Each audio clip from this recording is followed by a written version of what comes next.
Hola a todos, yo soy Marla hablando con ustedes desde Buenos Aires, Argentina. Hoy tengo una buena noticia para los que están cursando en CBC y una mala para los que están esperando un video súper divertido sobre el plástico y el aborto. Hoy vamos a resumir Principios Generales de Derecho Latinoamericano de Rabinovich Bergman. Les cuento, muchachos, estoy cursando el CBC. Me hago resúmenes, páginas y páginas de resúmenes, y siempre me da muchas ganas de subir videos contándolos porque me encanta escuchar el sonido de mi voz. Así que próximamente voy a estar terminando de resumir este libro, resumiendo Manual Práctico de Derechos Humanos y Derecho Constitucional de Richarte, y Memoria Verde de Antonio Brailovsky, que es buenísimo. Bueno, comenzamos.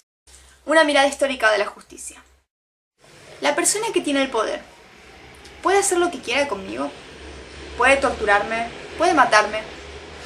¿O hay límites? Y si hay límites, ¿quién pone esos límites? ¿Cuáles son esos límites? Esta es una pregunta muy antigua que nos hacemos como humanidad.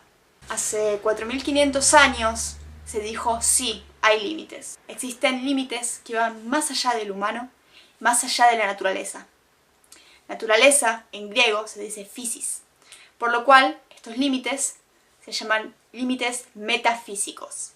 Estos límites nos permiten valorar las órdenes, las sentencias, las leyes, mediante unos parámetros, que son las unidades de medida en las que nos movemos dentro de los límites, y se extienden a todas las conductas sociales. La creencia de que existen estos límites metafísicos, estos parámetros de conducta, dio lugar a la línea de pensamiento llamada Justnaturalismo, que cree que los parámetros son naturales, surgen de la naturaleza. El Justnaturalismo clásico surge en la Mesopotamia. Mesopotamia significa sitio en medio de ríos. Es en la Mesopotamia donde surge la epopeya de Gilgamesh, una de las obras literarias más antiguas que tenemos. Para tener un poquito del contexto, surge 2500 años antes de Cristo en ciudades autónomas gobernadas por reyes. En la epopeya de Gilgamesh cuentan la historia de Gilgamesh, que es el rey de Uruk. Gilgamesh es un rey injusto, es tiránico con su gente, y su gente no es feliz. Una noche, Gilgamesh tiene un sueño, en el cual le revelan que tiene que ser justo, porque fue un dios el que le dio el poder, pero es ante otro dios, ante el cual él tiene que actuar bien con ese poder. Es decir, que un dios le dio el poder, pero es otro el que lo va a juzgar. Un día, él y su amigo Enkidu derrotan a un monstruo mitológico que se llama Humbaba. Cuando están por matarlo, Humbaba pide piedad. Dice que él fue criado por la montaña, que no tuvo padre ni madre. Gilgamesh lo piensa. Considera perdonarlo, devolverlo a su tierra, pero Enkidu lo convence de que lo mate. Cuando lo matan, los dioses se enojan. Les dicen ¿por qué hicieron eso? Y los condenan con grandes desgracias y enferman a Enkidu. Recuerden, esto fue escrito 2500 años antes de Cristo. En esta obra podemos observar la creencia en un orden superior, en un orden de los dioses, que juzga los parámetros de lo bueno y lo malo, tanto en el pueblo como en los gobernantes. Este orden era resguardado por Enlil, un dios omnipotente y altamente destructivo que era identificado con las tormentas del desierto. Él resguardaba que todos los hombres actúen con justicia. Se creía que no había ningún hombre injusto que pudiera escapar de la cólera divina de Enlil. Casi un milenio después, 1700 años antes de Cristo, tenemos el Código de Hammurabi. Es una piedra en la cual se puede ver al rey Hammurabi inclinándose ante el dios solar. Con esta piedra, lo que el rey intentaba era hacerle saber a sus súbditos, que en su mayoría no sabían leer, que él se declaraba un humilde siervo de los dioses. Es decir, que él estaba limitado por estos principios metafísicos. Hay que tener en cuenta que él era señor de un pueblo que hasta entonces había sido independiente, por lo cual demostrar este compromiso ante la justicia, este compromiso ante los dioses, le daba aceptación de una población que podía no aceptarlo. En Egipto, los parámetros metafísicos surgen de la revolución religiosa cultural del faraón Amenofis IV. Esto fue 1350 años antes de Cristo. Con esta revolución resuelve abandonar el politeísmo, cerrar los templos y cambiar el culto a un dios único solar llamado Atón. Así, Amenofis IV cambia su nombre, que contiene a Amón, por el nuevo nombre Akenatón, que contiene a Atón, el dios solar único. Atón había organizado dos Nilos, uno en la tierra y uno en el cielo. y las conductas en la tierra eran apremiadas o castigadas por un juicio postmortal. Los cuerpos eran sepultados con una declaración de nunca haberse apartado de las normas de los dioses. En un platillo de la balanza se coloca Mat, la diosa de la rectitud y de la verdad. En el otro se coloca el corazón del juzgado. Si el equilibrio se rompe, significa que el juzgado mintió y que no vivió toda su vida bajo las normas de los dioses. Como castigo será devorado por un monstruo, y esa será la real muerte. Bien, ya tenemos Egipto, ya tenemos Mesopotamia, vamos por más. La Biblia.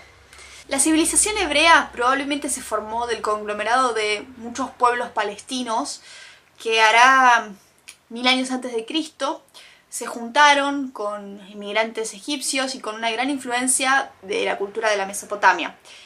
El padre de los israelitas, Abraham, viene de la Mesopotamia. Su obra fundamental es la Biblia, y sus primeros 5 libros son sagrados para los hebreos, ya que creen que fueron una donación directa de Dios. Estos libros contienen normas de conducta social, por ejemplo, los mandamientos: no matarás, no darás falso testimonio. Como el ordenamiento normativo israelita era obra de Dios, al humano solo le quedaba interpretarlo. Es decir, que el derecho para ellos no era creativo, sino solamente interpretar las normas vigentes legisladas por Dios. Así, los parámetros metafísicos se volvieron físicos. Ya no se buscaban los principios cósmicos, sino que se buscaba conocer las normas vigentes legisladas por Dios. Ahora les voy a contar una historia divina. Un faraón se quiere deshacer de los hebreos que viven en sus tierras. Quiere limpiar Egipto de los israelitas. Le pide a 2 parteras que cada vez que nazca un varón israelita lo maten. Las parteras, temiendo la cólera de Dios, no lo hacen, por lo cual el rey las vuelve a llamar y con su propia cólera les dice por qué no cumplieron con su orden. Ellas le dicen que lo que él no sabe es que las mujeres israelitas son mucho más vigorosas que las mujeres egipcias y que para cuando ellas llegan a alumbrar el parto el bebé ya nació. Así las parteras no solo no respetaron la orden de su monarca, sino que además le mintieron. Pero Dios no las castigó, sino que les dio familia y las trató requete bien. ¿Qué nos dice esto? Marca esta idea de que la ley de Dios es superior a la ley del monarca. Vamos con Grecia. La creencia de los parámetros metafísicos de conducta se extiende en Grecia. En Atenas tenemos Antígona, de Sófocles. Antígona es hija de Edipo. Sus hermanos iban a ser reyes, pero se matan entre ellos en combate. Su tío se hace rey. Ordena que a uno de sus hermanos lo sepulten como héroe y al otro no lo sepulten. Antígona lo sepulta. El rey le dice: ¿no sabías que yo había dicho que eso no se podía hacer? Y ella dice: sí, lo sabía. ¿Y por qué lo hiciste? Y ella dice: porque yo no iba a sufrir la cólera de Dios por la arrogancia de ningún hombre. El rey cree que, como rey, tiene el poder de dar cualquier orden y que ésta tiene que ser respetada, pero ella cree que a quien debe obedecer es a Dike, la diosa de la justicia. Platón creía que más allá del mundo que percibimos, hay otro mundo, compuesto por las ideas, que son perfectas. El comportamiento humano es mejor cuanto más se aproxime a estas ideas. Sócrates, en República, dice: obrar según las normas superiores es hacer el bien a todos, incluso a los enemigos. Nunca es acorde a Dike hacer el mal a otro hombre. El discípulo de Platón, Aristóteles, define al hombre como un animal político. Él critica la idea de su maestro Platón. Él dice que las comunidades no pueden construirse con ideas y con leyes, sino que tienen que construirse con el estudio de la naturaleza y de la realidad. Aristóteles considera la realidad y la experiencia como base para hallar el contenido de los principios superiores. Para él, el origen de la ciudad se debe a que simplemente no podemos sobrevivir el uno sin el otro. Se puso a realizar una tarea colosal con sus discípulos. Fue recompilar las formas de gobierno y los antecedentes de muchas ciudades de Grecia.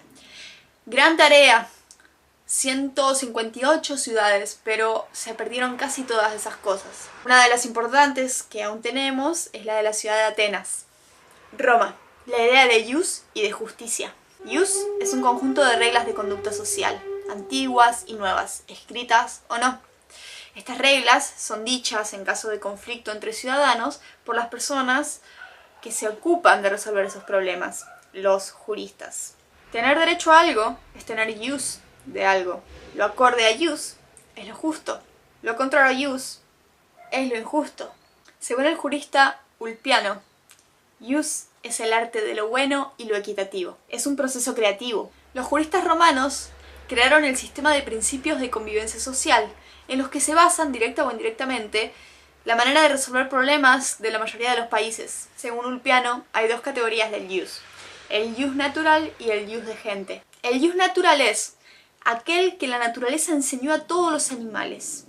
Acá los animales aparecen como seres pensantes. Esta postura permite catalogar algunas actitudes como naturales y otras como antinaturales. Ius de gente es aquel que usan todos los humanos entre sí. Surge de la comparación entre los grupos humanos y es usado por el pretor peregrino, que es un magistrado que resuelve los litigios entre etnias diferentes o entre extranjeros y locales. No todos los pueblos honran al mismo Dios, no todos los pueblos tienen la misma patria, pero todos tienen una religión o una tierra ancestral.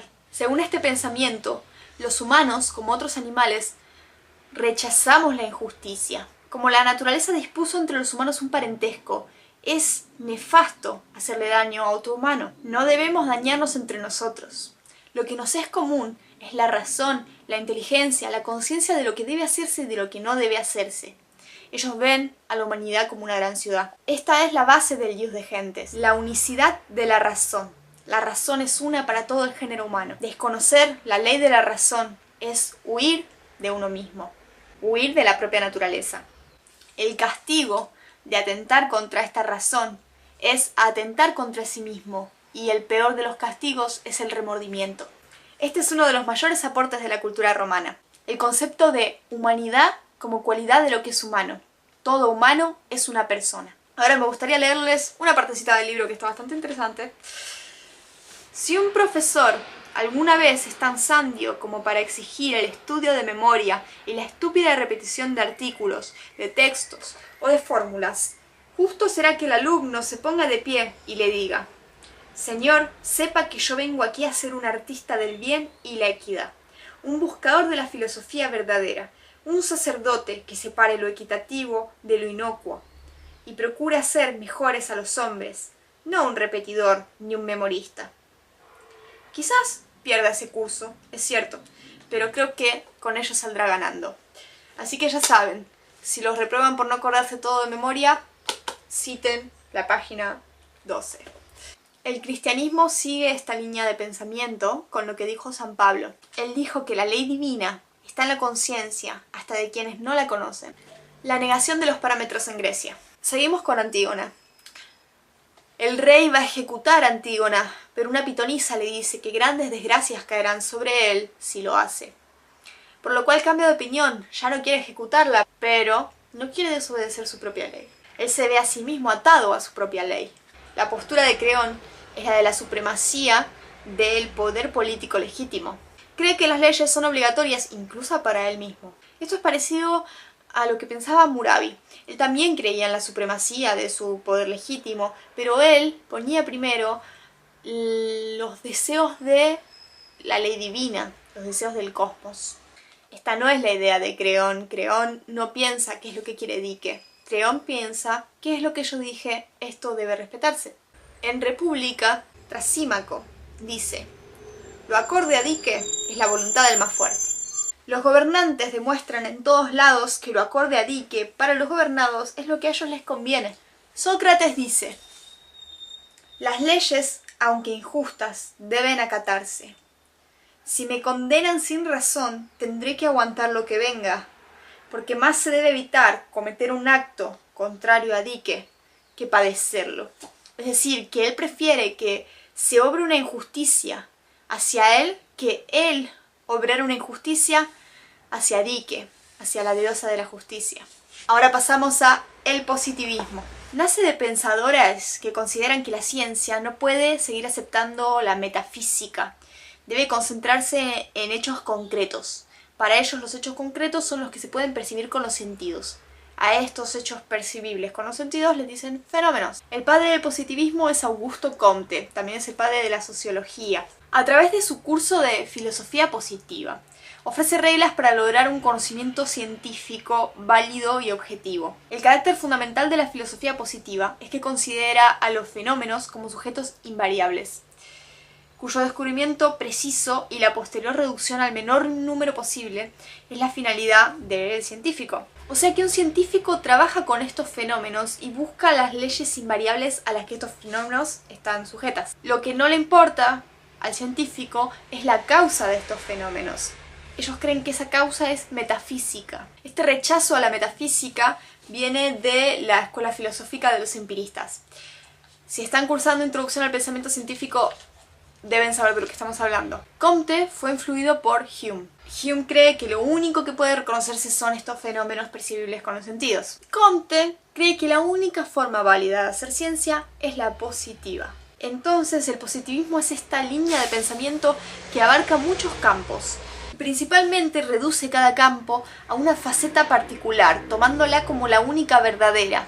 Y hay otra que ataca, tomándola como una mentira. Creen que hay una sola faceta que es fenoménica, que tiene fenómenos y que es científica, es positiva. Pueden ser factores internos del derecho como normas o leyes, o externos como la raza, el idioma o aspectos biológicos. Cada positivismo tiene esta porción de realidad que toma como que no aporta conocimiento.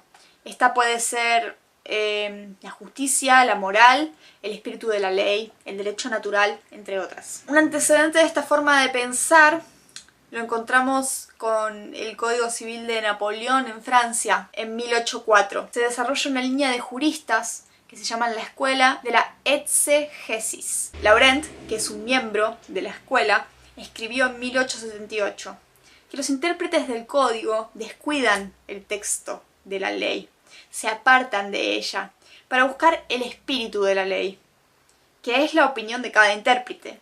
Intentan buscar la razón que tiene la ley, interpretar lo que intenciona esa ley y no solo lo que la ley tiene escrito. Y Laurent cree que al ser interpretativa la ley se vuelve cada vez más difusa y se vuelve cada vez una mentira. Los intérpretes han olvidado que hay un texto que los ata, que son esclavos de la ley. Para él, la ley es lo positivo y el espíritu de la ley es lo metafísico. Encontramos este positivismo también en la economía, de la mano de Marx y de Federico Engels. Lo fenoménico son las relaciones económicas, es decir, lo positivo, lo importante, las relaciones económicas y el control de los medios de producción dentro de la comunidad. Para ellos las leyes son tan solo trabas para las capas sociales menos privilegiadas. Son mecanismos de defensa del sistema de producción. El Estado, el orden político, eso es lo secundario. Lo importante para ellos son las relaciones económicas, la sociedad civil. La función de la ley es satisfacer a las necesidades de la clase dominante. Bueno, este es el positivismo económico. Bueno, es bastante fácil darse cuenta el patrón del positivismo. Para ellos acá la justicia, el derecho, eso es lo metafísico, lo que no aporta conocimiento, lo que no es importante. Mientras que lo importante es la economía. Lo positivo para ellos es la economía. Y la variante típica del positivismo jurídico, que la vamos a tener que estudiar bastante probablemente en la carrera, es el positivismo de Kelsen. Es el fundador de la Escuela de Viena, que es la propugnadora de la teoría pura del derecho. Esta doctrina sostiene que la doctrina del derecho natural no es fenoménica. ¿Por qué? Porque no se puede probar la existencia de ese acto creador. El acto creador para el naturalismo, como vimos, es Dios, es la naturaleza. Lo que dice el positivismo jurídico es que eso no aporta conocimiento.